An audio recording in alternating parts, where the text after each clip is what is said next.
Okay, online student एक बार response कर दो। Am I audible properly visible है यहाँ पे सारी चीजें बेटा? Okay great. चलो तो आज का सेशन हम लोग स्टार्ट कर रहे हैं, और आज के सेशन में हम लोग यहाँ पर जो सेलुलर रेस्पिरेशन है ये कैसे होता है ये हम लोग देखेंगे। ओके, तो सेलुलर रेस्पिरेशन जो यहाँ पे कैसे हो रहा है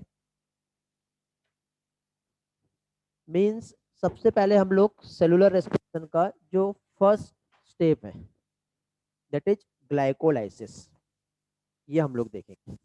पढ़ के आए हैं आप लोग? ठीक है, तो एक एक जो स्टेप बाय स्टेप जो यहाँ पे प्रोसेस है कैसे होता है ये देखेंगे। बट अब तक के जो भी हमने यहाँ पे अभी तक के स्टडी किए हैं एक बार छोटा सा पहले रिवीजन ले लेते हैं ताकि सारी चीजें हमें अच्छे से याद हो जाए। ठीक है, और उसके बाद आगे बढ़ते हैं। तो देखिए बेटा, जैसे कि मैंने लास्ट टाइम आपको जो पोर्शन समझाया था जिसमें हमने देखे थे कोई भी एक लिविंग ऑर्गेनिजम्स जिसको अपने लाइफ एक्टिविटी मेंटेन करने के लिए चाहिए होता है एनर्जी, तो एनर्जी का फॉर्मेशन जो होगा तो उसकी बॉडी में एक बायोकेमिकल रिएक्शन होती है जिसे कहते हैं मेटाबॉलिज्म, जिसकी हेल्प से एनर्जी का फॉर्मेशन होता है। अब ये एनर्जी का फॉर्मेशन जो होता है तो प्रोसेस यहाँ पे दो टाइप की होती है। प्रोसेस टू टाइप की ऐसी होती है कि, वेरी गुड, तो एनाबॉलिज्म में क्या होता है, बिल्डअप होता है, जैसे फोटोसिंथेसिस। ओके, तो फोटोसिंथेसिस में सिंपल जो मॉलिक्यूल्स हैं वो क्या होंगे, कॉम्प्लेक्स फॉर्म में कन्वर्ट होंगे। कैटाबॉलिज्म में कॉम्प्लेक्स कंपोनेंट जो है सिंपल फॉर्म में कन्वर्ट होते हैं। तो यही जो यहाँ पे जो एनर्जी या तो कंज्यूम हो रहा है या फिर एनर्जी रिलीज हो रहा है, तो यहाँ पे जो एनर्जी कंज्यूम या रिलीज हुआ तो वो हमारा वेरियस टाइप का एक्टिविटी जिसमें यूटिलाइज होगा, जिसके लिए हम लोगों ने देखे थे यहाँ पे सेलुलर रेस्पिरेशन यदि हम प्लांट की बात करें तो, जिसमें हमने क्लोरोप्लास्ट देखे, जिसमें हमने साइटोप्लाज्म देखे, जिसमें हमने माइटोकॉन्ड्रिया देखे। क्लोरोप्लास्ट में क्या होगा बेटा, लाइट जो है वो रिसीव होता है ग्रेना में, जो कि केमिकल एनर्जी मींस एटीपी और एनएडीपीएच के फॉर्म में कन्वर्ट होगा। फिर उसमें कार्बन डाइऑक्साइड का वो क्या करेगा, फिक्सेशन, जो कि फाइनली यहाँ पे ग्लूकोज फॉर्म होगा, ऑक्सीजन इवॉल्व होंगी। ऑक्सीजन जो रिलीज हुई वो माइटोकॉन्ड्रिया में भी जा सकता है और बाहर भी रिलीज हो सकता है। ग्लूकोज जो फॉर्म हुआ वो साइटोप्लाज्म में आ गया। डे के टाइम में प्लांट ने तो फोटोसिंथेसिस लिया है, नाइट के टाइम पे क्या होगा, वही जो ग्लूकोज है अब वहां से वो एनर्जी जो है वो अपना जो एनर्जी का रिक्वायरमेंट है वो फुलफिल करेगा। तो यहाँ पे एनर्जी जो है मींस, अब यहाँ पे जो प्रोसेस होगा वो सबसे पहले क्या होता है, ग्लाइकोलाइसिस, जो कि के साइटोप्लाज्म में होता है। ठीक है, कहाँ पर होता है, सेल के साइटोप्लाज्म। तो सेल का जो साइटोप्लाज्म है यहाँ पे जो ग्लाइकोलाइसिस हो रही है जो आगे चल के पायरुविक एसिड में कन्वर्ट होगा। अब ये कैसे होता है आज हम समझने वाले हैं। फिर पायरुविक एसिड का कन्वर्सन होता है, हेलो, एसिटिल को ए में। यार आपको रिस्पॉन्स देना है जहां मैं रुकूंगा। ठीक है, पायरुविक एसिड जो कन्वर्ट हो रहा है किसमें, एसिटिल को ए में, देन वो ट्रांसपोर्ट होगा कहां पर, माइटोकॉन्ड्रिया में। वहां पे भी कहां पर, मैट्रिक्स में चला गया। माइटोकॉन्ड्रिया के मैट्रिक्स में जाते ही अब यहाँ पे क्या होगा, क्रेब साइकिल होगा, टीसीए होगा। वहां से भी एनएडीएच निकलेंगे जो कहां जाएंगे, इनर मेम्ब्रेन में। वेरी गुड, अब इनर मेम्ब्रेन ऑफ माइटोकॉन्ड्रिया में जैसे ही पहुंचे अब क्या होगा, हो गया, इलेक्ट्रॉन ट्रांसपोर्ट सिस्टम की हेल्प से फाइनली एनर्जी जो है रिलीज होगी। अब एक क्वेश्चन है बेटा जिसका आंसर आप लोग दोगे, वन ग्लूकोज मॉलिक्यूल का जब कंप्लीट ब्रेकडाउन होगा तो कितना एनर्जी रिलीज होता है। ठीक है, अब second, total net gain profit कितने एटीपी का होगा और टोटल प्रॉफिट कितना एटीपी का होता है, ये क्वेश्चन है। ध्यान से सुनो, अभी आपको हो सकता समझे या ना समझे। ठीक है, ये क्वेश्चंस आप अपने माइंड में इसके आंसर रेडी रखो, जब फाइनली मैं नेक्स्ट टाइम पूछूंगा तो आप लोग इसका आंसर देंगे। ठीक है, नेट गेन प्रॉफिट कितना है, टोटल गेन कितना है, complete oxidation of the glucose, या फिर ओनली जो ग्लाइकोलाइसिस का प्रोसेस हो रहा है उसमें टोटल प्रॉफिट कितना है, टोटल प्रोडक्शन कितना है, नेट गेन कितना है और डायरेक्ट प्रॉफिट कितना है। इस टाइप से क्वेश्चंस आते हैं इसमें, जो आपके एनसीईआरटी में ऐसा कैलकुलेशन नहीं बताया है। बट ऐसे क्वेश्चंस आते हैं, इन क्वेश्चंस के आंसर हम फाइंड करेंगे यहाँ पर। ठीक है, क्या क्या डायरेक्ट प्रॉफिट कितना है, टोटल प्रॉफिट कितना है, ठीक है, एक्चुअल प्रॉफिट कितना है और नेट प्रॉफिट कितना है, इस टाइप से सिर्फ ओनली ग्लाइकोलाइसिस में। तो फिर ऐसा कंप्लीट जब ग्लूकोज से फिर टीसीए से ईटीएस तक के गया, तो फाइनली जब कंप्लीट ऑक्सीडाइज हो गया, तो उसके बाद कितना एटीपी बनेगा। ओके, और 1 एटीपी कितना किलो कैलोरी एनर्जी हमको देता है, ये सब एनसीईआरटी में नहीं है, लेकिन थोड़ा सा आप याद रखो। ठीक है, 1 एटीपी कितना किलो कैलोरी एनर्जी देता है, वो क्वेश्चन एग्जाम में नहीं आएगा, लेकिन थोड़ा मालूम होना चाहिए। लेकिन जो क्वेश्चन आएंगे वो यहाँ पे हम लोग प्रैक्टिस में लेंगे। समझ गए? तो इतना पार्ट समझा। तो फाइनली अभी हम लोग यहाँ पर जो प्रोसेस जो समझेंगे वो है हमारा ग्लाइकोलाइसिस। क्या देखेंगे अभी हम लोग? ग्लाइकोलाइसिस। तो ग्लाइकोलाइसिस का जो प्रोसेस है, ठीक, ये क्या है, ये किसने दिया है, ये कहाँ पे हो रहा है, ये कैसे हो रहा है, कितना स्टेप्स यहाँ पे है, ये सारी चीजों को अभी हम समझेंगे। ठीक है बेटा?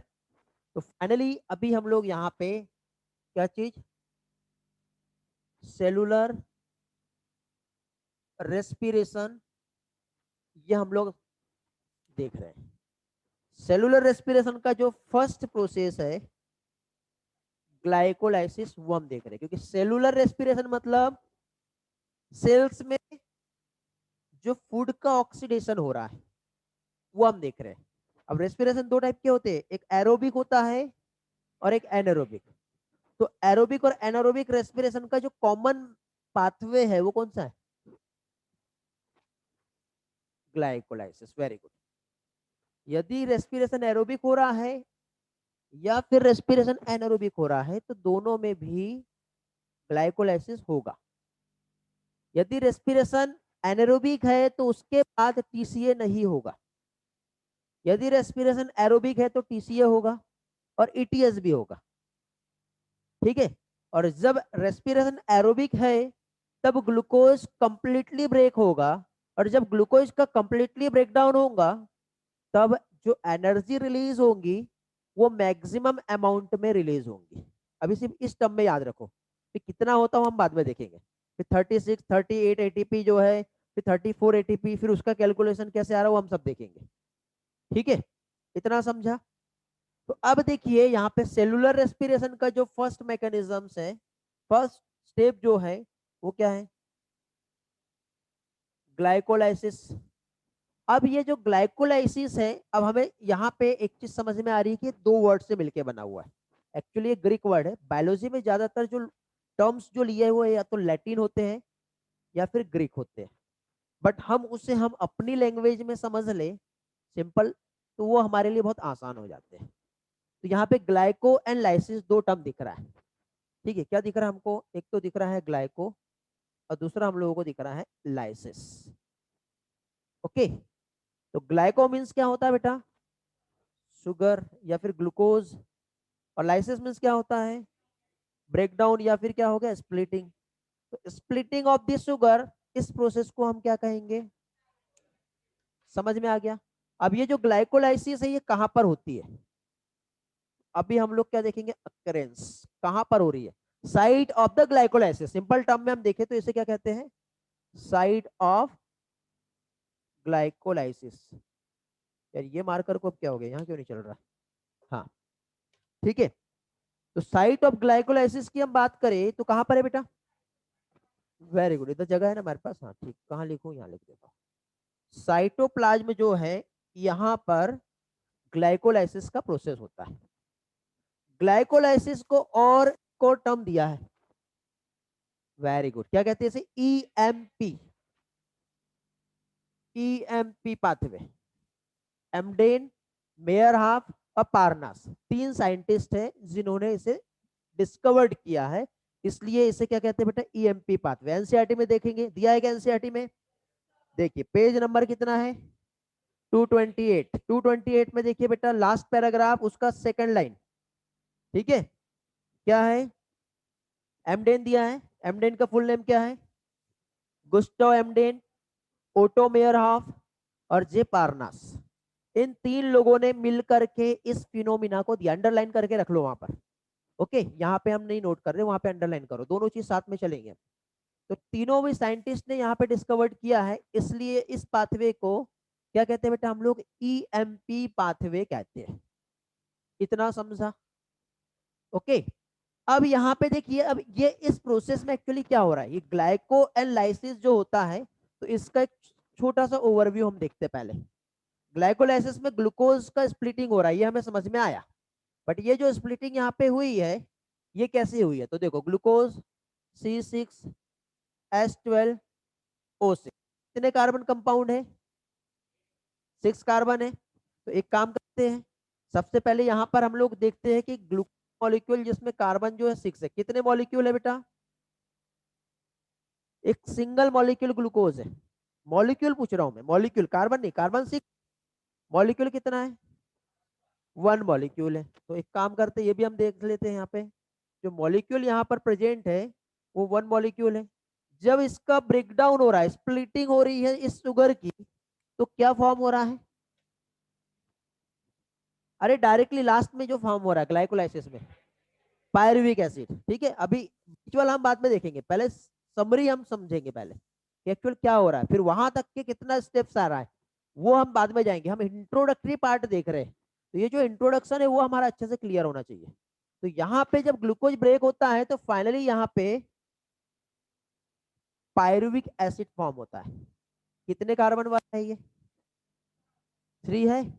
तो जब यहाँ पे देखो 1 2 3 4 5 6 ऐसे 6 कार्बन थे, जब ये 3 कार्बन में ब्रेक हो गया तो ये 3 कार्बन कंपाउंड हो गया। तो कितने मॉलिक्यूल बनेंगे, 2 मॉलिक्यूल बनेंगे ना, 3 3 कार्बन वाले 2 मॉलिक्यूल बनेंगे।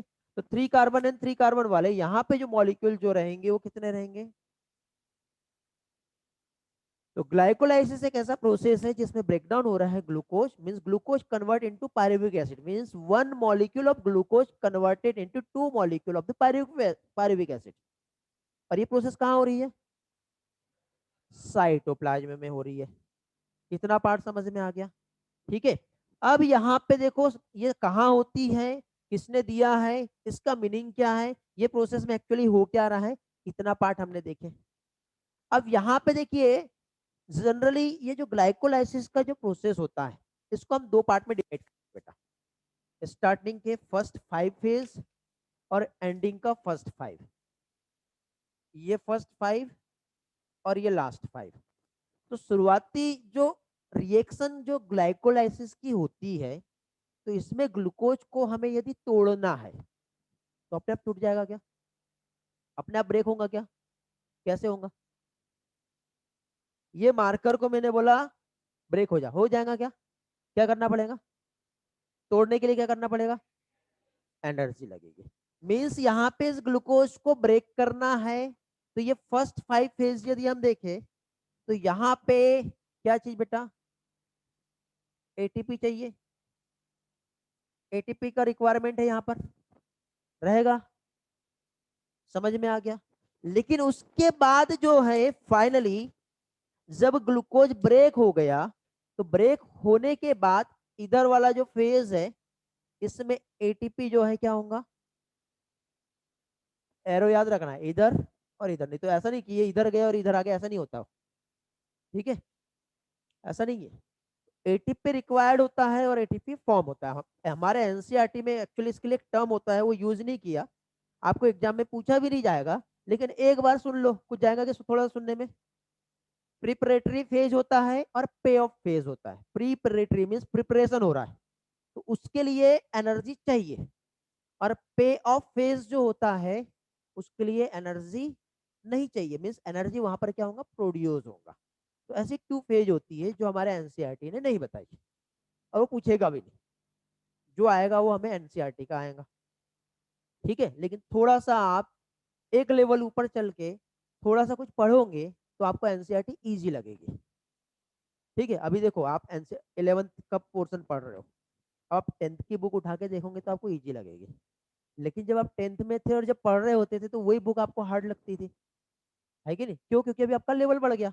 तो यदि आप चाहते हो कि हम अपना एनसीईआरटी अच्छे से समझ ले, तो उसके लिए आप थोड़े से ऊपर लेवल जा करके यदि सोचोगे और पढ़ोगे तो आपको इजी लगने लगेगी, तो नीट आपका इजी हो जाएगा, समझे? हमको फाइनली बेटा एक्सपेरिमेंट फाइनल एग्जाम में जाके नहीं करना है। हम नीट एग्जाम के पहले अपने लेवल को इतना हाई बढ़ा देंगे और इतने हाई लेवल पे पढ़ेंगे कि हमको इजी लगेगा। लेवल का मतलब ये नहीं कि मैं एनसीईआरटी के अलावा एक्स्ट्रा पढ़ा रहा हूँ, ऐसा नहीं है। अपने लेवल, क्वेश्चन के प्रैक्टिस का लेवल, सॉल्व करने का तरीका, उनको हम इम्प्रूव करेंगे। समझे? उससे क्या होगा, हमारा प्रैक्टिस अच्छा होगा। लोग क्या करते हैं मालूम है? लोग बोलते हैं नॉलेज बढ़ाओ, नॉलेज बढ़ाओ, पढ़ते जाओ, नॉलेज बढ़ाओ, नॉलेज बढ़ाओ। इतना सा ब्रेन है, इतना बड़ा नॉलेज जाएगा क्या बेटा? यहाँ पे मैं ब्रेन डेवलपमेंट की बात करता हूँ। ये ब्रेन और ये नॉलेज इजीली चला जाएगा।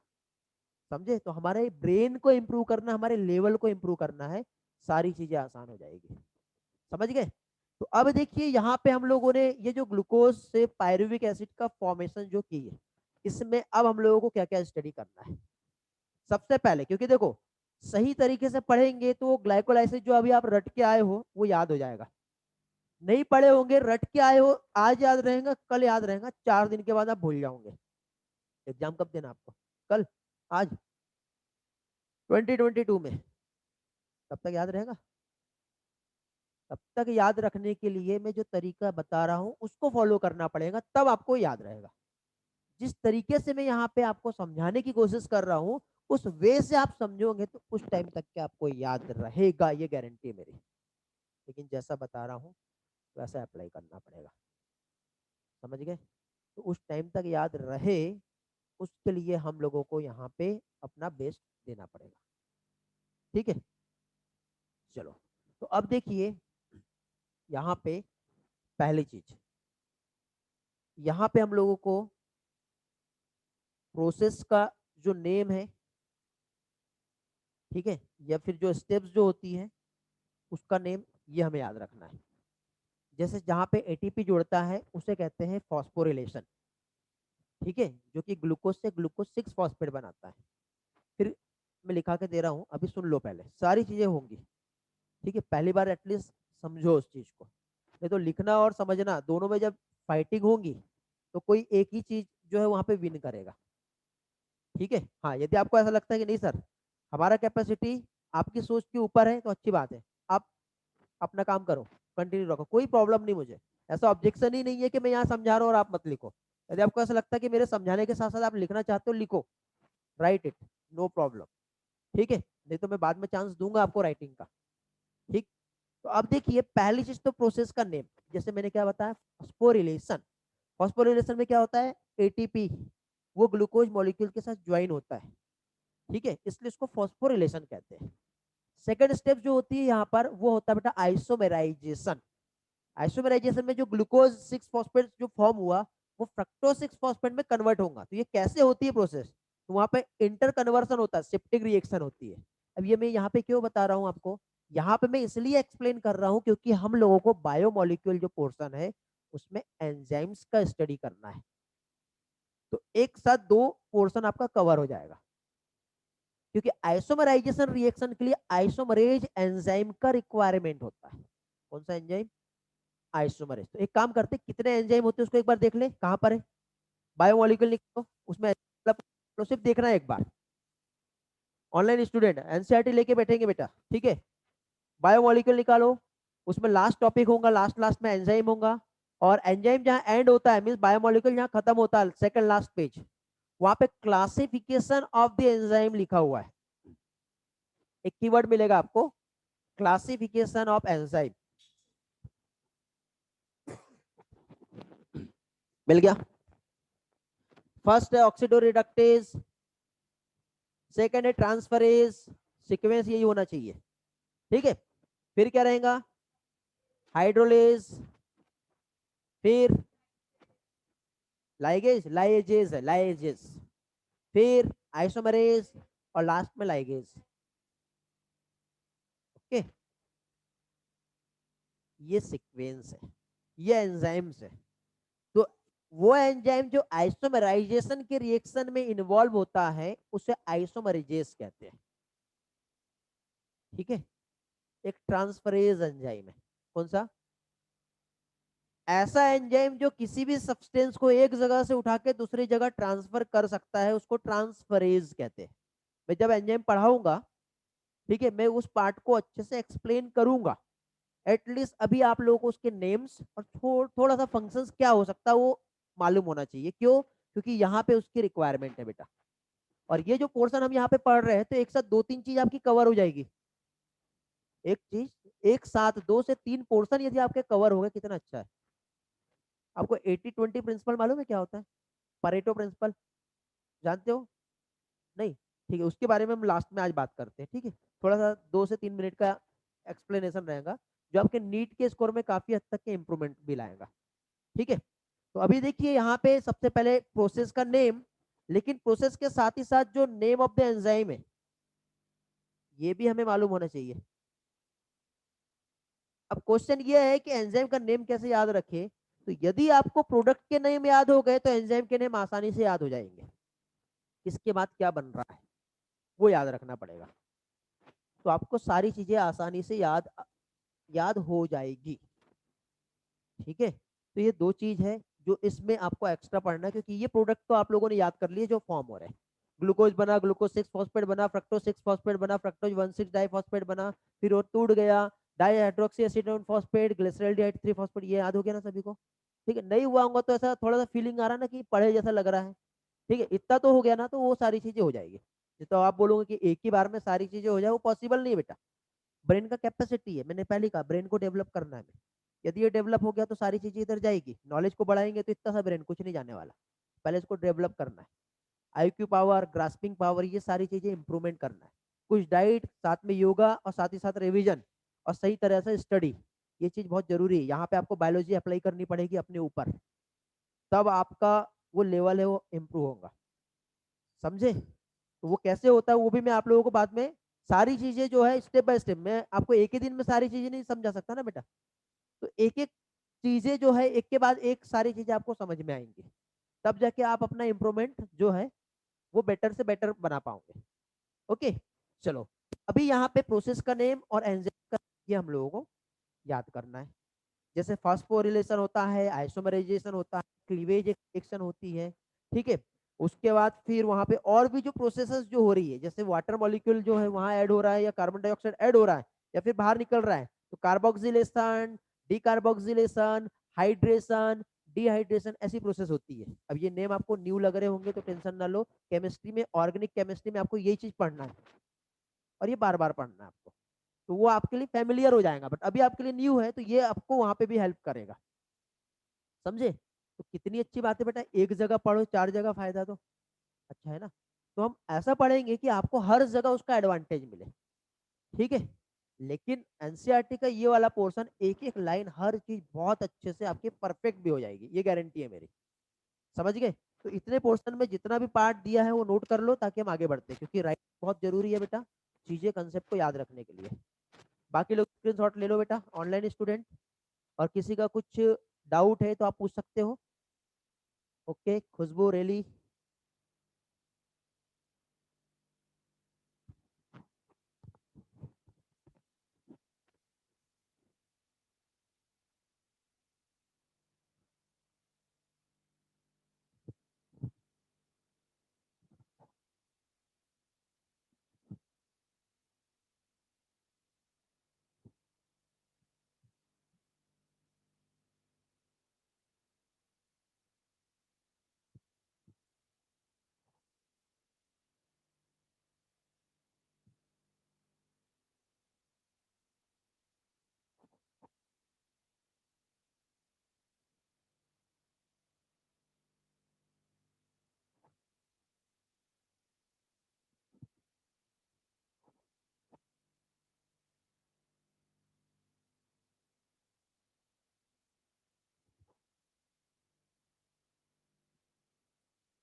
हो गया सभी? Sure. ऐसा कोई है तो नहीं जिसका नहीं हुआ, तो कि मैं रफ कर रहा हूँ। Okay, done. चलो, तो अभी हम लोग इसके बाद फाइनली ग्लाइकोलाइसिस का जो फर्स्ट स्टेप है वो हम समझेंगे।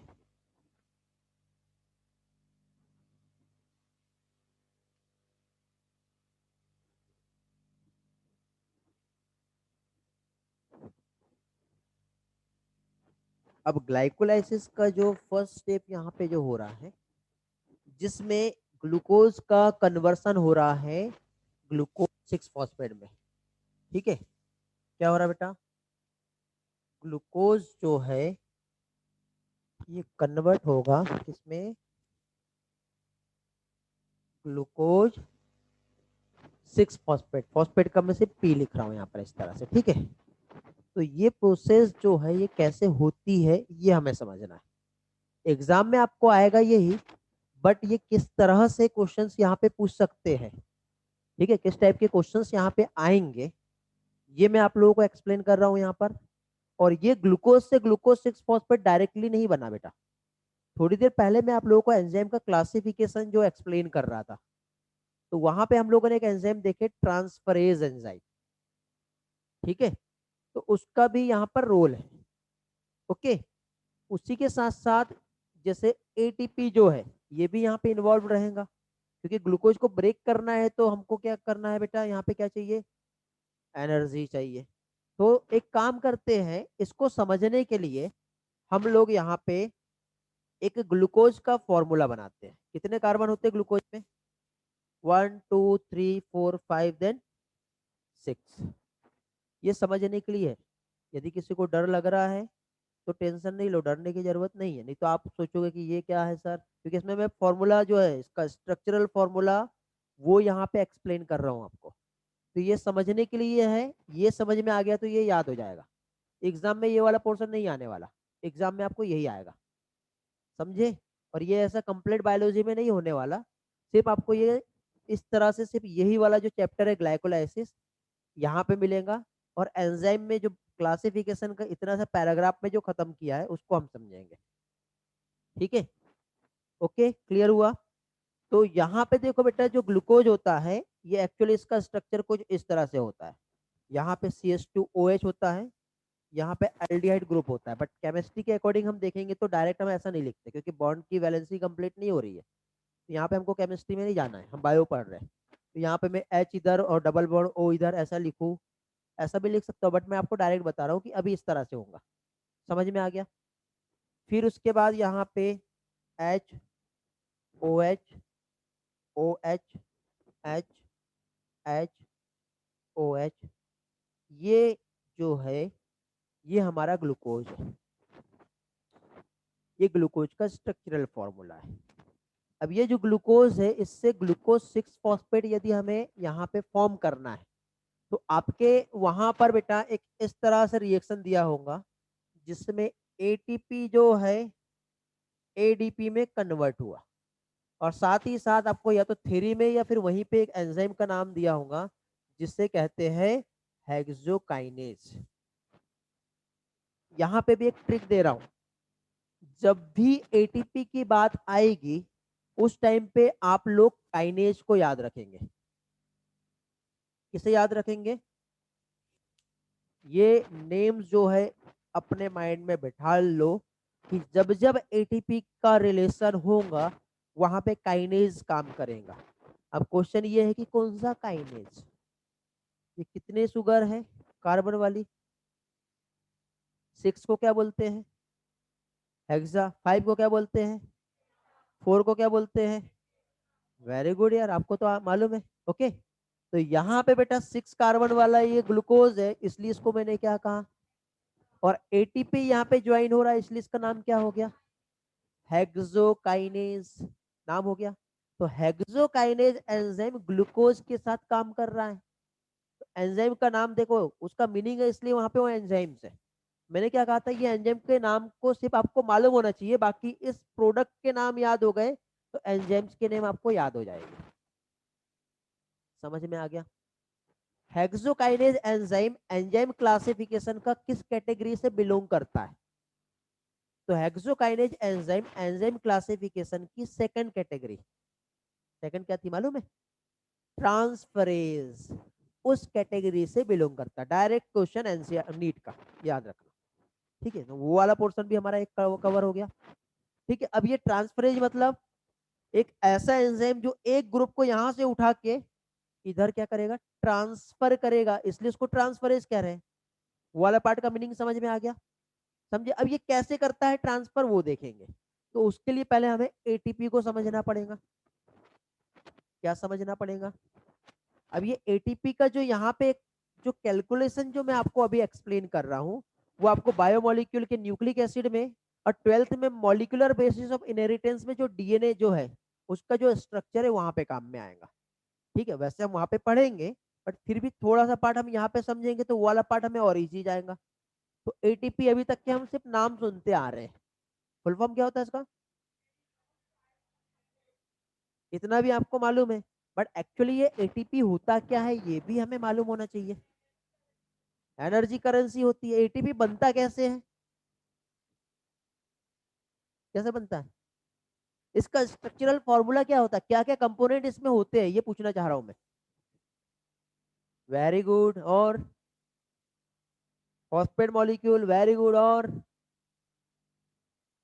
Adenine, very good. एडेनिन क्या है बेटा? न्यूक्लिक एसिड नहीं, वो नाइट्रोजनस बेस, वेरी गुड। तो एडेनिन किस कौन से नाइट्रोजनस बेस में आता है? Very good, purine. चलो, कुछ लोगों को मालूम है, बहुत अच्छी बात है। नहीं मालूम टेंशन नहीं लेना, सारी चीजें क्लियर हो जाएगी। चलो, थोड़ा सा ये वाला पार्ट हमारा वहां पे कनेक्ट होता है, कुछ लोगों ने आंसर दिए, कुछ लोगों को नहीं मालूम, तो वो भी क्या क्या है वो मैं आपको थोड़ा सा साइड में यहाँ पे समझा दे रहा हूँ। फिर वापस से हम यहीं पे आएंगे कि कैसे ये ग्लूकोज से ग्लूकोज 6 फॉस्फेट बना। समझा? समझ में आ रहा है ना? बोर तो नहीं हो रहे बेटा? ये पार्ट एक ऐसा पोर्शन है, ये बिल्कुल अपना ये जो दिमाग का जो ढक्कन है ना, इसको ऐसा खोल लो। ठीक है, और बस सारी चीजें आ रही है हमारे पास, इस तरह से आपको रखना पड़ेगा, बहुत जरूरी है। तो अब देखिए, पहले तो हम एटीपी की बात करते हैं बेटा। ATP, adenosine triphosphate.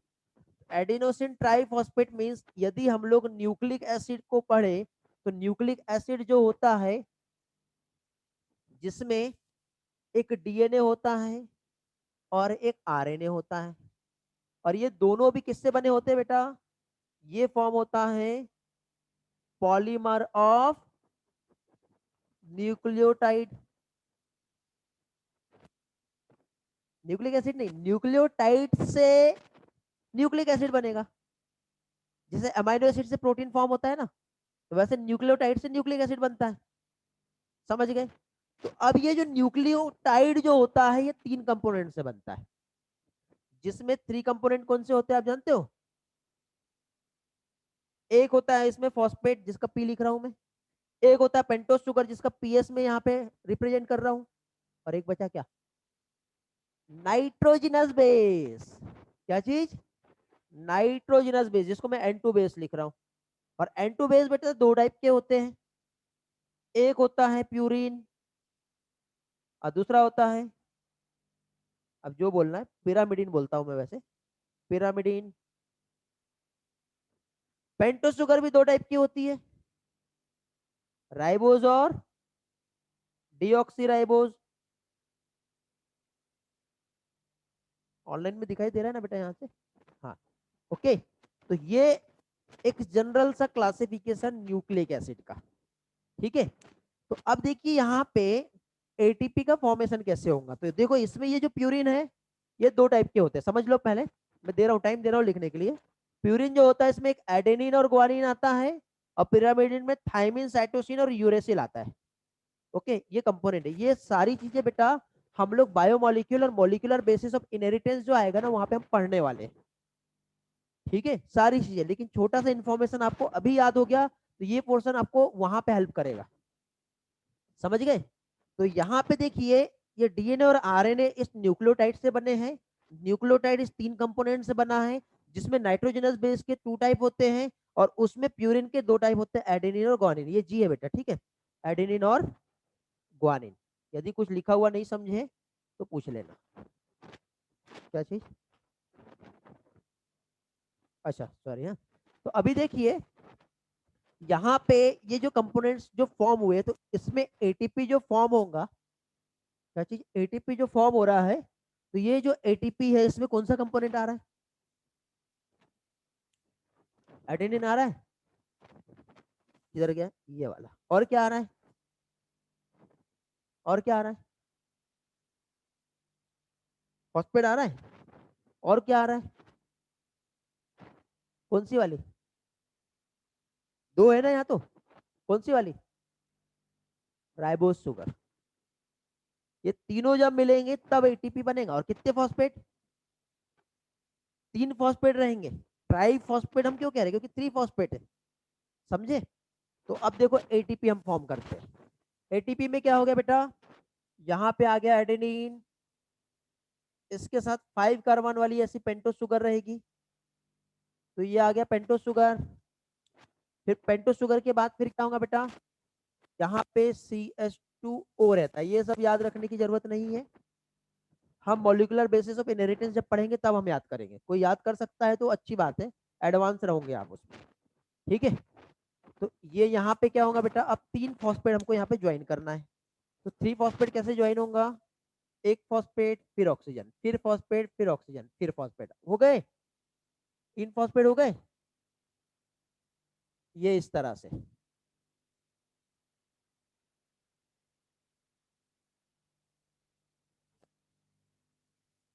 Actually ATP का फॉर्मूला ये है। अब इसको और टफ करना है तो ये एडेनिन का भी हम स्ट्रक्चरल फॉर्मूला बना सकते हैं, बट नीड नहीं है। हम वो कहाँ देखेंगे? जब क्या चीज इस तरह से फॉर्मूला आता है।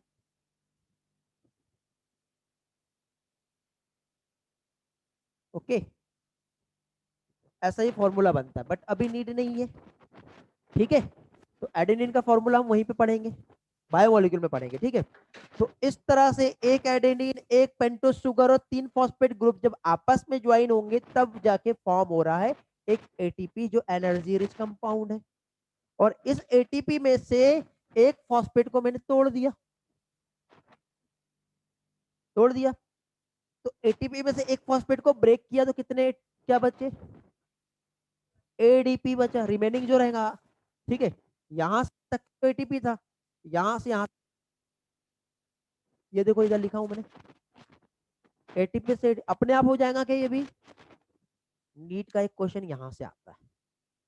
मैक्सिमम स्टूडेंट यहाँ पे ही गलती करते हैं। डायरेक्ट क्वेश्चन आता है, जानते हो क्या है वो? एटीपी को एडीपी में ब्रेक करने वाला कंपोनेंट का नाम मालूम है क्या है? नो। और कोई? Mg++ ion, magnesium.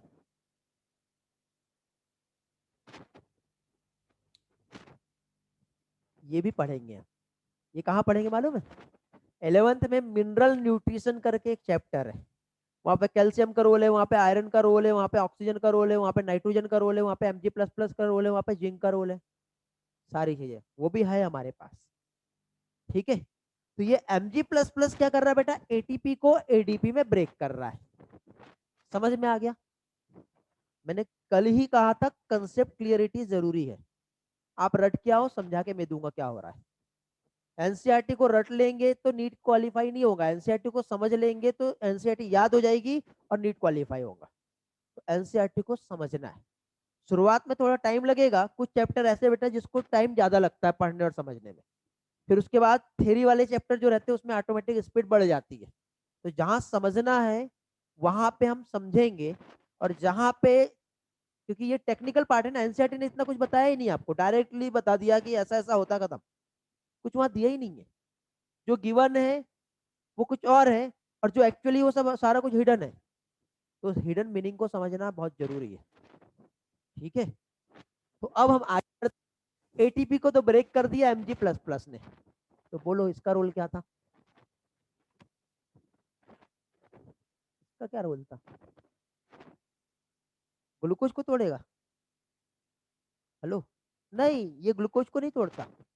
ये इस फॉस्फेट को पकड़ेगा ऐसे, अब पकड़ के लेके आएगा और ग्लूकोज के कहाँ पे, यहाँ पे, यहाँ पे, यहाँ पे, इसको पकड़ के लाके ग्लूकोज के 6 कार्बन पे जोड़ेगा, इसलिए ग्लूकोज क्या कहलाएगा अब, नाम याद हो गया, ये है। ये भी चीज एनसीईआरटी ने नहीं समझा, वो हमको समझना है।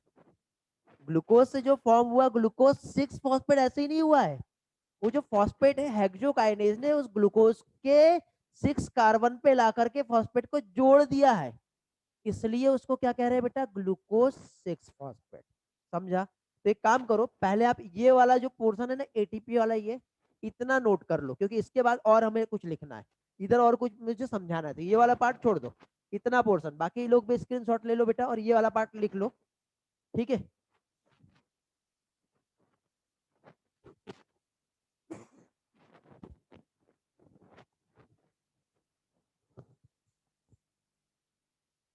अब जो इस गलत फहमी में थे कि हमको तो ये सारा लर्न हो गया, ठीक है, वो भूल सकते थे, बट आज आपको ये फर्स्ट स्टेप जो समझ में आई वो आप भूलोगे नहीं, और इस मैकेनिज्म को फॉस्फोरिलेशन कहते हैं, तो वहां पे हम बढ़ रहे हैं, आप सिर्फ इतना नोट करो पहले।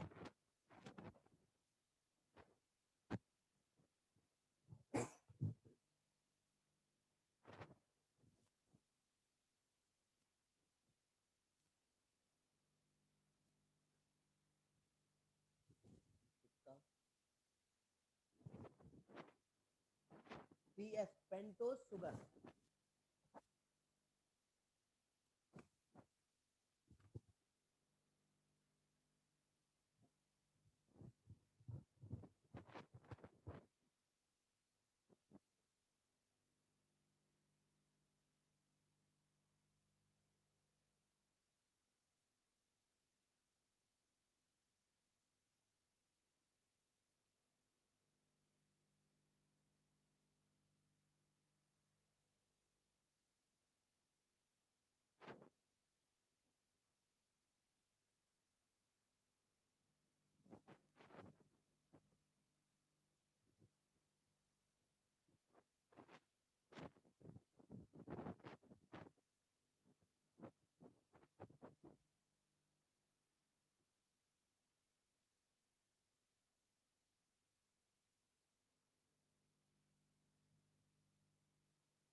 हो गया सभी लोगों का नोट करके?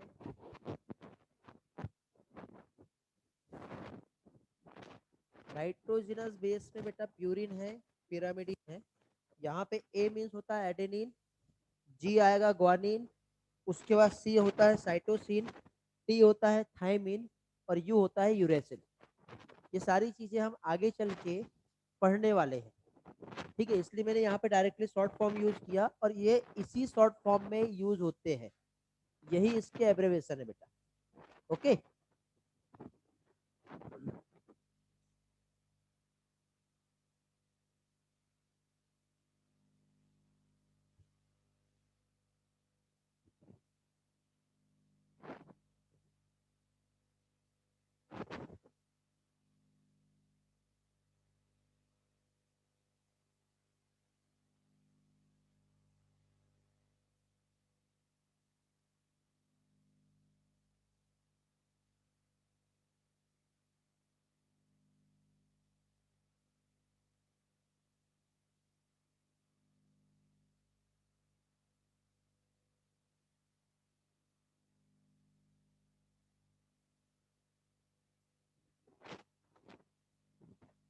गया।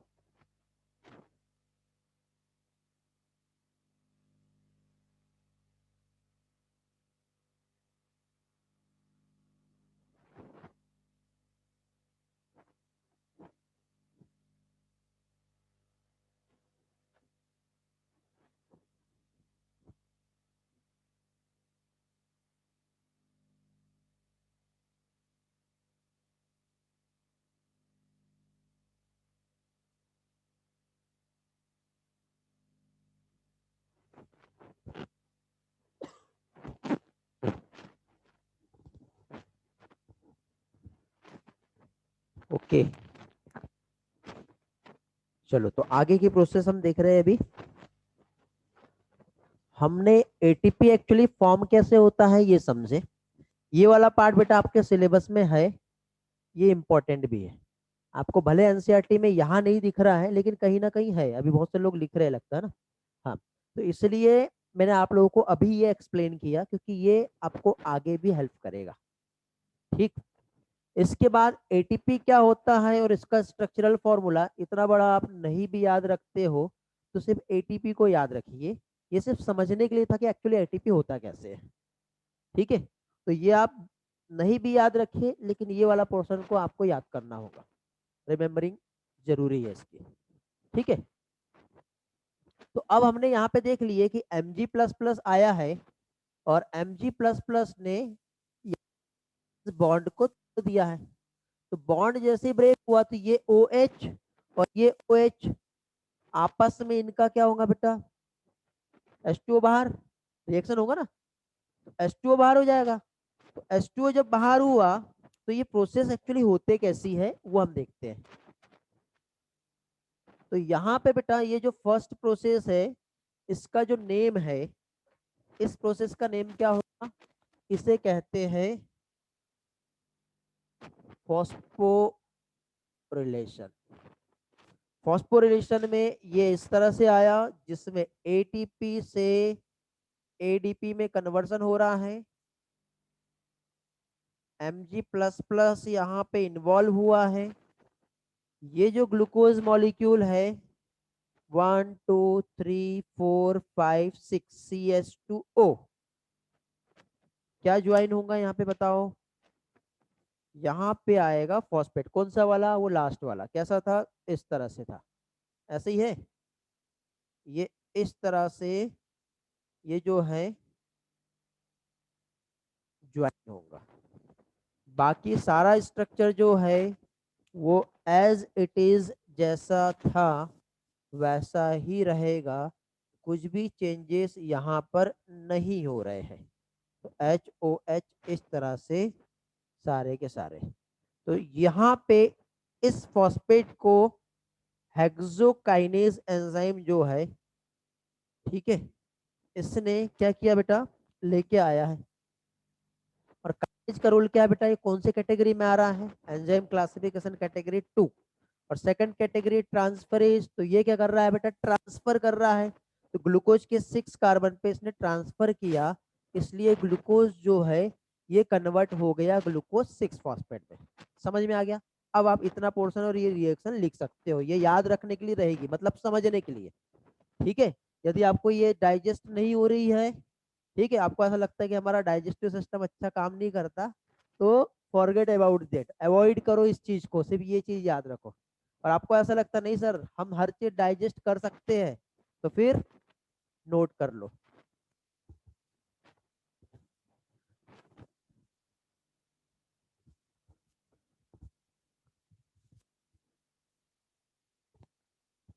आप कल आए थे ना मेरे पास कुछ पूछने के लिए, क्या नाम है आपका, प्रहलाद, हाँ, तो आपने मुझसे वो पूछा, तो एक काम करो।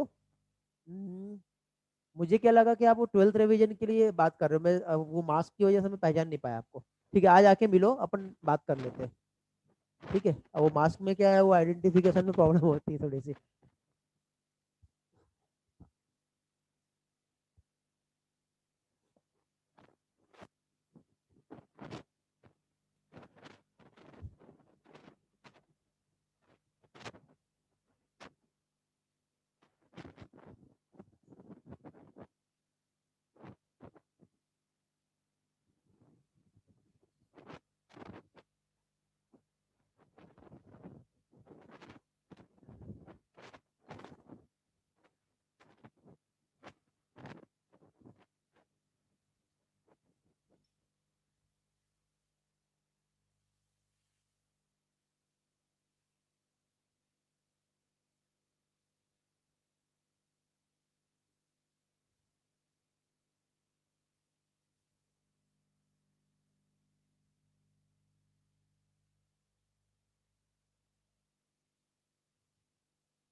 शुरू के बेटा 2 स्टेप्स को समझने में हमें टाइम जाता है, उसके बाद फिर स्पीड जो है ऑटोमेटिक बढ़ जाती है हमारी। ओके, क्योंकि क्या होता है, हो गया क्या लिख के? आप देखना, कभी भी जैसे एक ट्रेन जो है कहीं जा रही है और उसके सामने आप इतनी मोटी एक दीवार यदि रख दोगे और उस ट्रेन का स्पीड स्लो है, तो क्या होगा? वो उस दीवार को तोड़ के बाहर जा पाएगी क्या? नहीं। लेकिन वही ट्रेन जब बहुत तेजी से उधर से आ रही है और वो जो दीवार थी उससे मोटी और लंबी चौड़ी दीवार यदि उसके सामने रखोगे, तो ट्रेन क्या करेगी? उसको तोड़ के बाहर चले जाएगी। तो शुरुआत बहुत धीरे होती है, लेकिन धीरे धीरे स्पीड पकड़ती है, और इस वे से आप यदि चलोगे तो रियल में लाइफ में बहुत आगे जाएंगे। लेकिन कई लोग क्या करते हैं, एक्साइटेड रहते हैं तो शुरुआत में बहुत फास्ट होते हैं और बाद में स्लो हो जाते हैं। तो ऐसा नहीं करना है, समझे? तो इस कंसेप्ट पे आप यदि चलोगे तो रियल में आपको बहुत बेनिफिट होगा।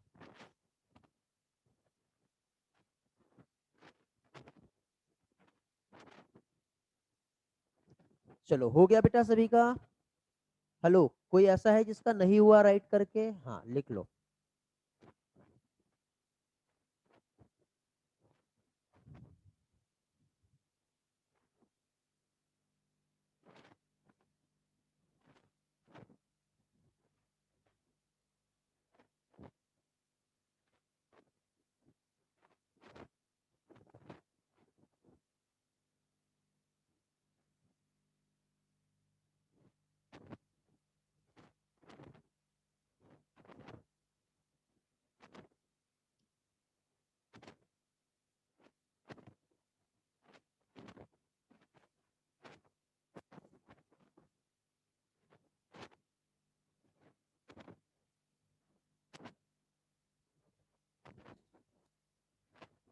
चलो, अगला स्टेप्स क्या था बताइए?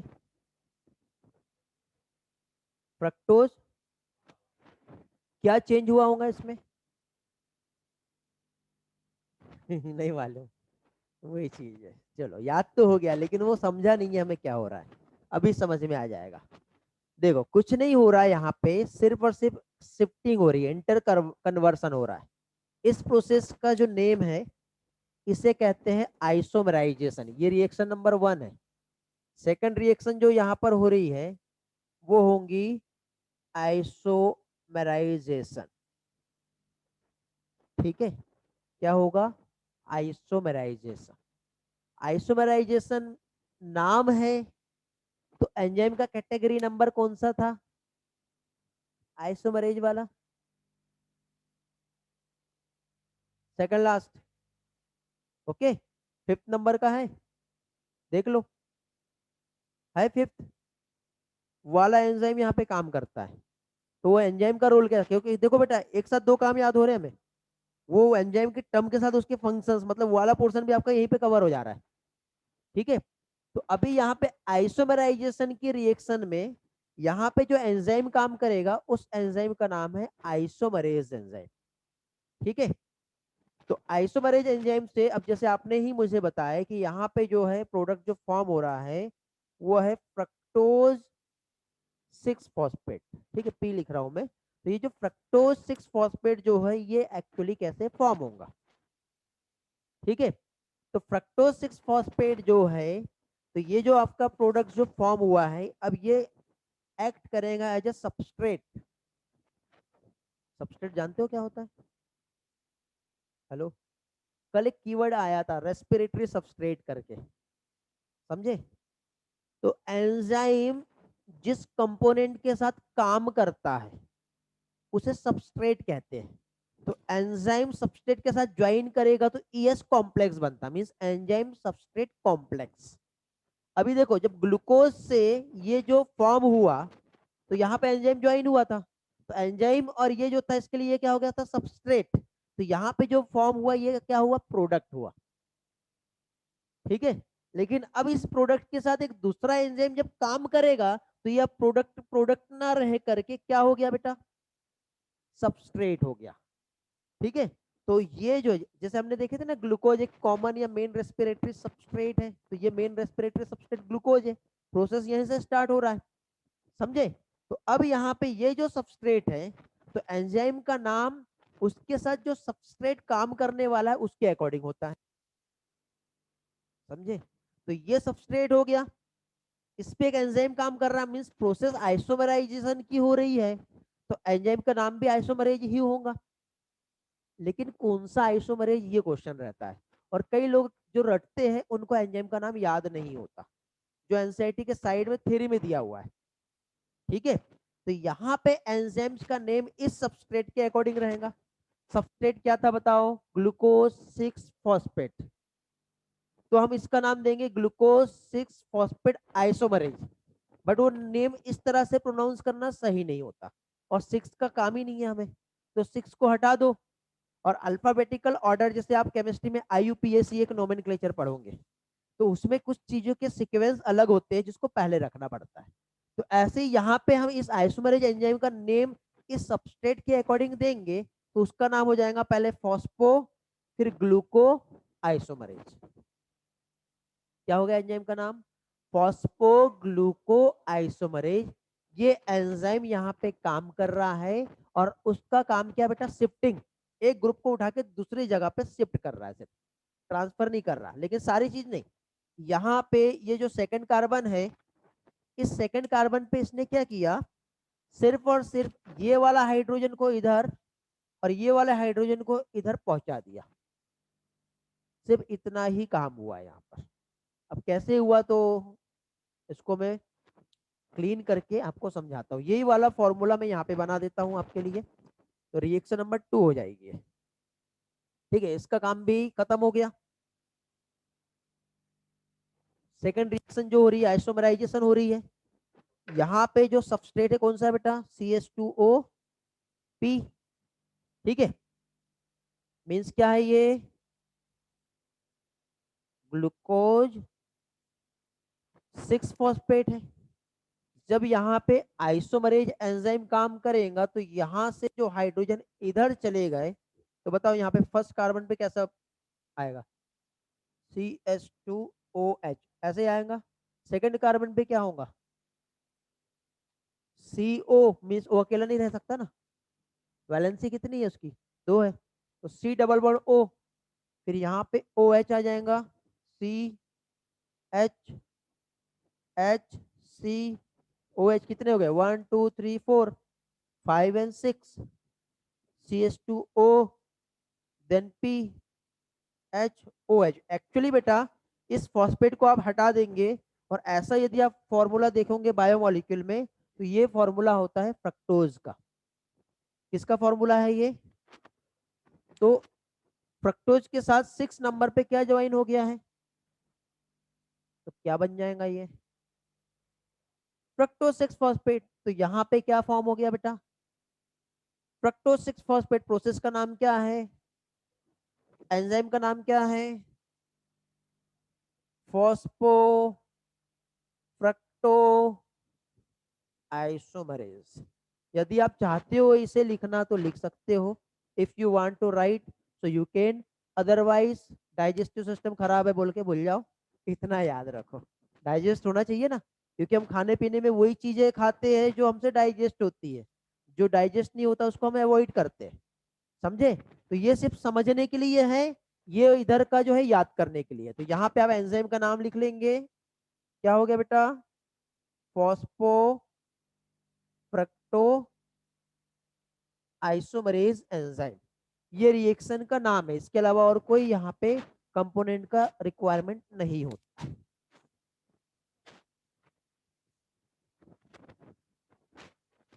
आप लोग रिकॉर्डिंग देखते हो क्या, तो फिर एक काम करना पड़ेगा, ये बीच में जो पॉज होता है ना, उसमें हम वहाँ पे पॉज करते जाएंगे, तो आपको रिकॉर्डिंग में फॉरवर्ड भी करना रहा तो, नहीं तो इतना बीच में गैप कहाँ पे फॉरवर्ड करना, वो कंफ्यूज हो जाएगा।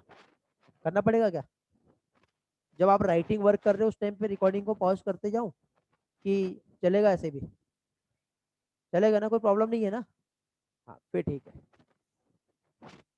नहीं, एक बार आज ये वाली रिकॉर्डिंग यदि देखना होगा तो देख के देखना, यदि इरिटेट किया बीच का गैप, तो फिर वो गैप नहीं रखेंगे ना बीच में, क्योंकि मैं इधर हो गया, अभी आप लिख रहे हो, ठीक है, तो इस टाइम पे फिर वो बीच में गैप आ जाएगा, तो आपको फॉरवर्ड करना पड़ेगा।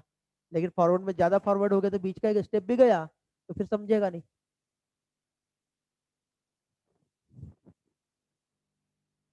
कल का रिकॉर्डिंग पोस्ट कर दूं? अभी मेरे पास आया है, ठीक है, अपलोड होके।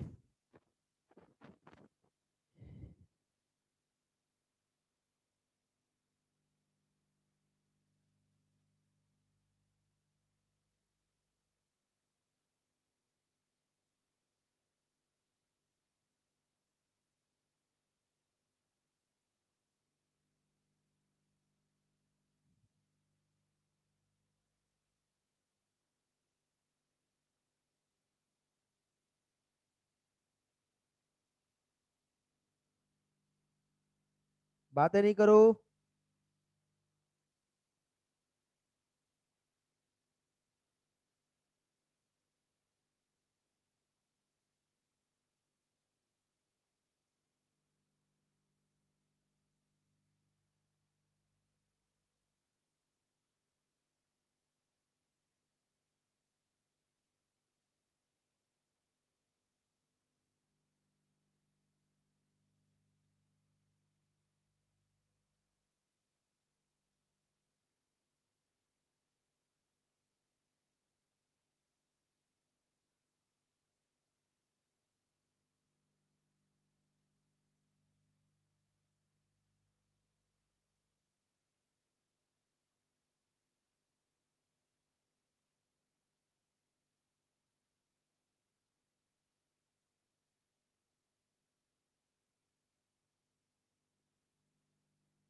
हो गया लिख के?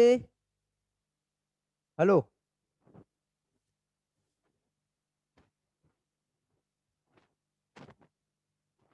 अच्छा मुझे बताओ, आप लोग एमसीक्यू प्रैक्टिस कहाँ से कर रहे हो? सभी के पास है? हाँ, तो अभी क्या करना है, आप लोगों को फिंगर टिप्स जो है, अब उतना हैवी बुक तो कैरी नहीं कर सकते हो डेली, ठीक है, लेकिन फिर भी जैसे आज जितना पोर्शन हुआ उससे रिलेटेड देख लो, क्वेश्चंस वो प्रैक्टिस करो। कुछ समझ में नहीं आता है तो आप पूछते हुए जाओ, ठीक है। बाकी मेरा नंबर है आप लोगों के पास, क्योंकि क्लास में अभी टाइमिंग ऐसा बेटा, मॉर्निंग 8 to नाइट 8 तक के मेरा कंटिन्यूसली क्लास है, ठीक है। मैं एक जगह रुक के बैठ के आपको नहीं समझा सकता, तो बेटर ये रहेगा कि जहाँ पे डाउट आ रहे हैं फोटो खींचो और शेयर करो और पूछो कि सर ये पार्ट नहीं समझा, ठीक है, या फिर ये इस पार्ट में ये वाला पोर्शन नहीं समझा मुझे, मैसेज टेलीग्राम पे पोस्ट करना है, व्हाट्सएप पे नहीं, ठीक है। अब जिन लोगों को नहीं मालूम है तो आपस में पूछ लेना या फिर मुझसे पूछ लेना, ठीक है, मैं समझा दूंगा क्या है। तो फिर आपके डाउट में वहां पे जो है आपको सॉल्यूशंस मिल जाएगा। उसके बाद भी नहीं समझ में आता तो फिर दूसरे दिन आप मुझसे क्लास में पूछ लो। समझ गया बेटा? तो इसमें क्या है, आपका भी टाइम वेस्ट नहीं होगा और आपको परफेक्ट सॉल्यूशन सही टाइम पे मिल भी जाएगा। समझ गए? ओके। तो दो रिएक्शन हम लोगों ने यहाँ पे देख लिया बेटा, क्या हुआ। अभी अगेन एक और यहाँ पे फ्रक्टोज 6 फॉस्फेट के बाद क्या होगा बताइए? Very good. तो अब आप खुद से बता सकते हो यहाँ पे कि फ्रक्टोज 1,6 डाई डाई को या फिर 20 फॉस्फेट भी कहते हैं, ठीक है। अच्छा, बाई भी फॉस्फेट कहते हैं, तीन नेम है बेटा, डाई 20 बाई, इस तरह से तीनों भी नेम है इसके। कुछ भी पूछा जा सकता है, या वैसे जो एनसीईआरटी में दिया है वो आप रिफर कीजिए। कैसे फॉर्म हुआ होगा ये, कैसे फॉर्म हुआ होगा बताइए? अगेन एक फॉस्फेट चाहिए, कहाँ पे चाहिए, कहाँ पे चाहिए? यहाँ पे चाहिए बेटा, यहाँ पे इस फ्रक्टोज के फर्स्ट कार्बन पे फॉस्फेट चाहिए। फॉस्फेट कहाँ से आएगा? तो एटीपी को ब्रेक करना पड़ेगा। एटीपी ब्रेक होगा किसमें? एडीपी में। किसकी हेल्प से होगा? और जब भी एटीपी आता कौन सा एंजाइम आता है? काइनेज आता। कौन सा काइनेज आएगा? अब ये एक सबस्ट्रेट हो गया, तो क्या बोलेंगे? फॉस्फोफ्रक्टोकाइनेज। हो गया याद? मैंने क्या कहा, शुरुआत की दो चीज आपको थोड़ा तकलीफ देगा, उसके बाद वो सीक्वेंस में आपको सारी चीजें ऐसे ही याद हो जाएगी। अब आप भूलोगे नहीं, ये गारंटी मेरी। आप रटोगे तो भूल भी जाओगे, लेकिन समझोगे तो आप नहीं भूलोगे, ठीक है। वही ट्रेन की स्पीड शुरू में स्लो रहती है लेकिन बाद में बढ़ती है, तो वो बड़ी से बड़ी दीवार को चीर के भी आगे जा सकती है। इस तरह से हमको यहाँ पे अपना परफॉर्मेंस देना है, समझे। तो अब यहाँ पे जो एंजाइम है कौन सा है, फॉस्फो फ्रक्टोकाइनेज। इस एंजाइम ने फॉस्फेट के फर्स्ट कार्बन पे, अब डायरेक्टली मैं यहाँ पे फॉर्मूले में यहाँ पे एक फॉस्फेट ऐड कर दिया, ठीक है। तो इस रिएक्शन का भी नेम क्या हो जाएगा बताओ, इस रिएक्शन का नेम क्या है, ये भी फॉस्फोरिलेशन ही रहेगी, क्योंकि फॉस्फेट के साथ रिएक्शन हो रहा है ना। तो सेकंड आइसोमराइजेशन था, थर्ड क्या हो जाएगा, फॉस्फोरिलेशन। इसके बाद अब थोड़ा सा कंफ्यूजन हो सकता है, तो एक काम करते हैं, एंजाइम क्लासिफिकेशन का थर्ड कैटेगरी क्या था बताओ, लाइजेज है या हाइड्रोलेज है, हाइड्रोलेज है। तो हाइड्रोलेज का काम क्या होता है आप जानते हो, तोड़ना। लेकिन कब तोड़ता है, जब वाटर मॉलिक्यूल को ऐड करता है तब तोड़ता है। लेकिन यहाँ पे ऐसा नहीं हो रहा है, हाइड्रोलेज यहाँ पे काम नहीं करता। तो उसके साथ एक और उसका भाई बैठा हुआ है जिसका नाम लाइजेज है। और लाइजेज में एक कैटेगरी आती है एंजाइम की जिसे एल्डोलेज कहते हैं। क्या कहते हैं, तो एल्डोलेज के एंजाइम क्या करेगा, ये पकड़ा और इसको तोड़ दिया, हो गया। तो ऐसा यहाँ पे होने वाला है। तो ये जब इसको ब्रेक करेगा, तो ब्रेक ये कैसे करता है जानते हो, ये देखो 1 2 3, और इधर से 1 2 3 यहां से। लेकिन जब ब्रेक करता है तो इधर के एक हाइड्रोजन को लेकर के एक कंपोनेंट इधर आ जाएगा, और इधर के हाइड्रोजन को लेकर के ये दूसरा कंपोनेंट आ जाएगा। अब मुझे ये बताओ बेटा, आपने ईथर, कीटोन, एल्कोहल ऐसे पढ़े हो क्या, हाँ चलो ठीक है, फिर मुझे प्रॉब्लम नहीं जाएगा समझाने में। तो मुझे ये बताइए, ये क्या है, RCOR जानते हो, नहीं मालूम, ये है कीटोन। CO ग्रुप कीटोन का होता है ना, CHO क्या होता है, एल्डिहाइड। ये इतना तो मालूम है ना। तो देखिए बेटा यहाँ पे, यदि R की जगह पे मैंने CH3, COCH3 ऐसा लिखा, तो ये क्या है, ये एसीटोन है। आप केमिस्ट्री में पढ़ोगे, ये बायो का पार्ट नहीं है, लेकिन थोड़ा सा ऐसे हम बात कर रहे हैं, क्यों, क्योंकि उसका यहाँ पे नीड है।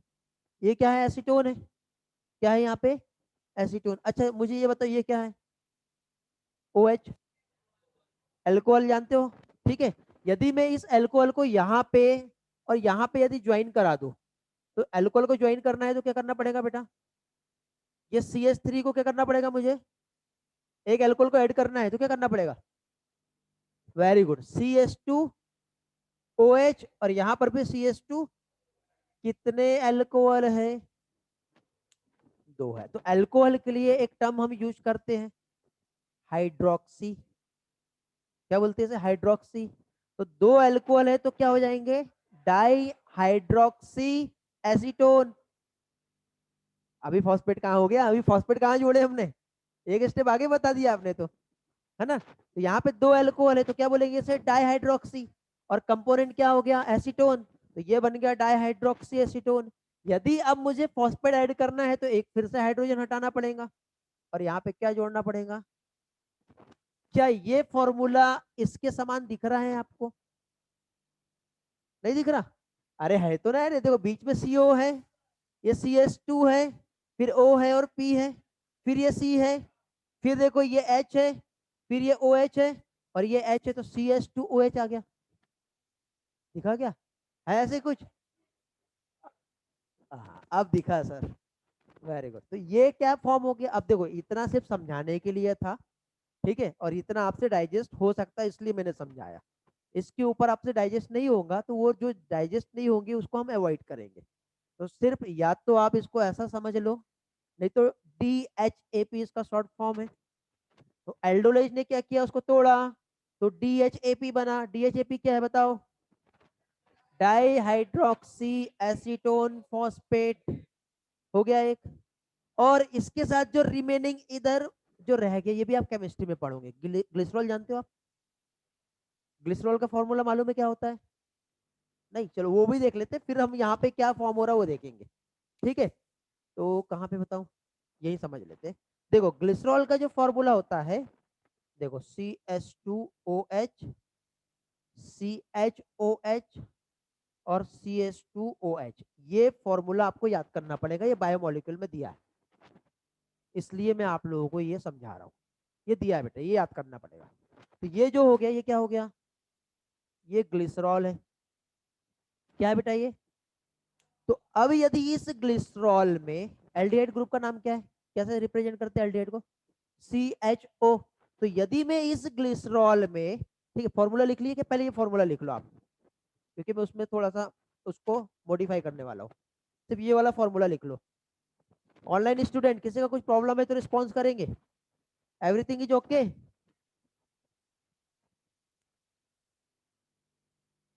रिस्पॉन्स करो बेटा, सारी चीजें क्लियर है, स्क्रीनशॉट ले लो आप, ग्लिसरॉल वाला लिख लो आप भी लिखते जाइए बेटा। एक काम कीजिए, आप लोग स्क्रीनशॉट पे की जगह पे आप राइटिंग वर्क पे फोकस करो, उसी की वजह से आपको सारी चीजें अच्छे से याद हो जाएगी। तो अभी यदि मैं इस ग्लिसरॉल में ये जो फर्स्ट कार्बन जो है, यदि इसमें मैं मॉडिफाई कर दूं और इस हाइड्रोजन को यहां से ऐसा हटा दिया और यहां पे मैंने एल्डिहाइड ग्रुप को प्लेस कर दिया, तो ग्लिसरॉल प्लस एल्डिहाइड हो गया, ग्लिसरॉल्डिहाइड हो गया। यदि मैंने इसके ये वाले थर्ड नंबर के कार्बन पे फॉस्फेट को ऐड कर दिया तो क्या बन गया, फॉस्फोग्लिसरॉल्डिहाइड। तो जब फ्रक्टोज को हम ब्रेक करते हैं तो DHAP के साथ ही साथ एक PgAl भी तो फॉर्म होता है, फॉस्फोग्लिसरॉल्डिहाइड। इसका सही नेम हम देखें तो क्या बोलेंगे, 3 फॉस्फोग्लिसरॉल्डिहाइड या फिर ग्लिसरॉल्डिहाइड 3 फॉस्फेट, ऐसा हम रिप्रेजेंट कर सकते हैं। क्या बोलेंगे, ग्लिसरॉल्डिहाइड 3 फॉस्फेट, या फिर 3 फॉस्फोग्लिसरॉल्डिहाइड, या फिर फॉस्फोग्लिसरॉल्डिहाइड। 3 टर्म है बेटा, और नीट में तीनों टर्म इस तरह से पूछे जा सकते हैं, तो लिख के रख लो। PgAl फुल फॉर्म क्या है इसका, फॉस्फोग्लिसरॉल्डिहाइड। दूसरा टर्म क्या बताया, 3 फॉस्फोग्लिसरॉल्डिहाइड, या फिर ग्लिसरॉल्डिहाइड 3 फॉस्फेट। क्यों 3, क्योंकि थर्ड नंबर पे फॉस्फेट है। समझ में आ गया। तो इतने फेज को बेटा कहते हैं प्रिपरेटरी फेज। यहाँ पे ग्लूकोज को इतने पार्ट में तोड़ने के लिए एटीपी खर्च करना पड़ा, और एटीपी कहाँ कहाँ पे यूज हुआ बेटा, फर्स्ट नंबर पे और थर्ड नंबर पे। ये भी याद रखना बेटा, एटीपी कहाँ यूज हो रहा है। तो फर्स्ट और थर्ड रिएक्शन जो हुई है, that is the phosphorylation reaction, जहां पर एटीपी यूटिलाइज हुआ है। समझे। चलो ये वाला पार्ट जो भी नोट करने का जल्दी से नोट कर लो।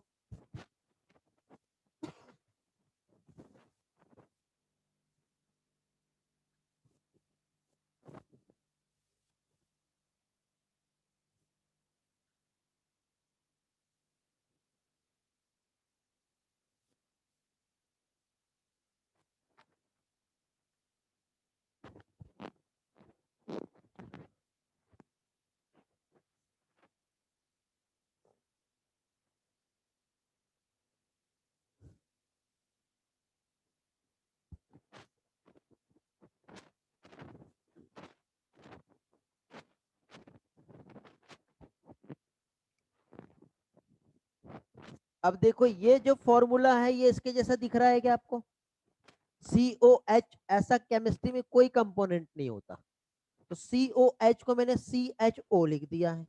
अब ये CHOH देखो, तो ये बीच में जो H लिखा है इसको इधर यहाँ पे लिखा है, फिर C और ये OH जैसा का वैसा है, और ये CH2OP एज इट इज है।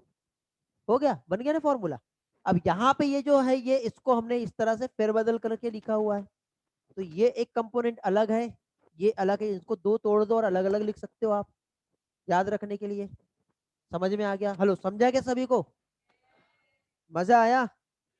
इस वे से पढ़ना है हमें, ठीक है। अब आप देखो नीट कैसे क्लियर नहीं होता और कैसे चीजें याद नहीं रहती, हर चीज याद रहेगी। आपको लगा होगा कि नहीं सर ये तो क्या है, ये आज के लेक्चर में खत्म कर देंगे। अब कुछ लोगों को डाउट हुआ होगा, नहीं सर खत्म नहीं करेंगे क्योंकि इसके पहले हमने देख लिया है। ठीक है, तो ऐसे ही हुआ ना आज। टेंशन ना लो, स्पीड हमारी धीरे धीरे बढ़ेगी, बट समझना है हमको पहले। ओके, सारी चीजें अच्छे से क्लियर भी हो जाएगी। तो इसके आगे का पोर्शन कल देखें, फिर ऑलमोस्ट टाइम हो गया आपका वैसे तो आज। ठीक है बेटा, किसी के डाउट है तो पूछ सकते हो, नहीं तो आगे का पोर्शन कल देखेंगे। ओके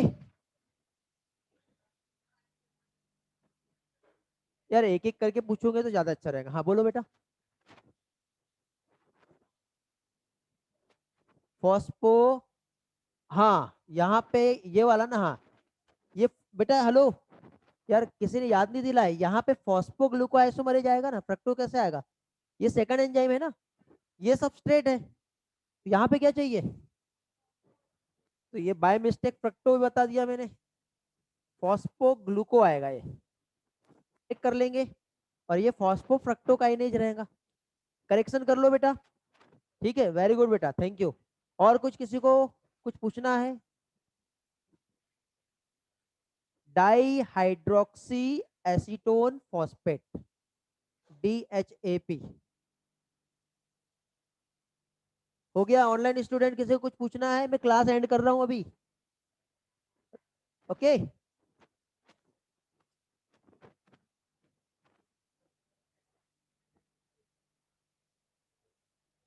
ओके, वेरी गुड बेटा साक्षी, गुड खुशबू। चलो बाय, फिर मिलते हैं नेक्स्ट लेक्चर में।